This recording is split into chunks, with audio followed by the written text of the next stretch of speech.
So water has many roles in the digestive system. For example, in the mouth, water is a major component of saliva. Water helps moisten food, helps us to chew and get everything mixed together, as well as create a bolus that we're able to swallow. That bolus itself moves from the mouth down the esophagus into the stomach. And water consumption is going to dilute that digesta that's in the stomach, often referred to as chyme. And even though it's diluting that chyme, it's still allowing the stomach to assist in digestion.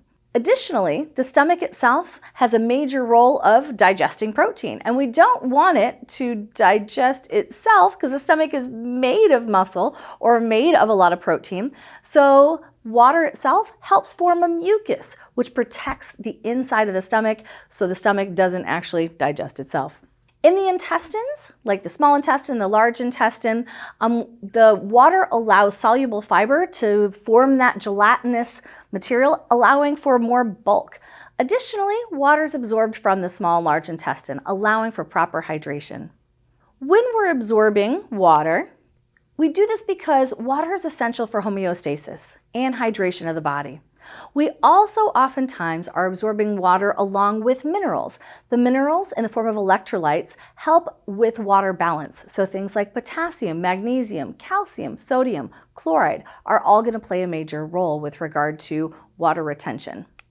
We have fluid exchange mechanisms between the blood and tissues, which we will discuss in a little while. And so we have fluid that goes from outside the cell to inside the cell, and so we have fluid that's going to be exchanged across cell walls. Additionally, we have fluid that's in the bloodstream that can leave capillaries and then also re-enter capillaries, going in and out of that blood as well.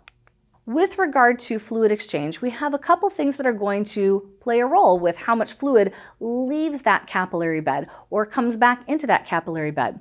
One thing that's going to allow for some pressure is hydrostatic or systemic blood pressure. So the heart, when it beats, actually pushes fluid out of the capillary beds in the area of the capillary bed that is closer to the heart itself.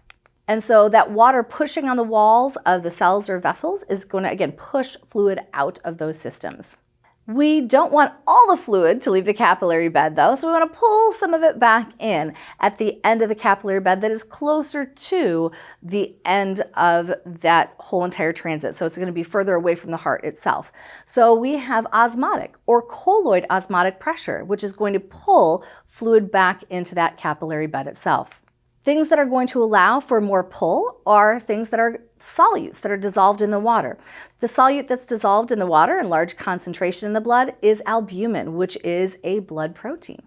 At this time, what I want you to do is watch a video on capillary fluid exchange and answer the following questions. For example, are capillaries permeable to solutes and water? Explain.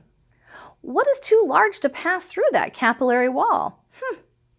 Define hydrostatic pressure and how it impacts fluid flow at the capillaries.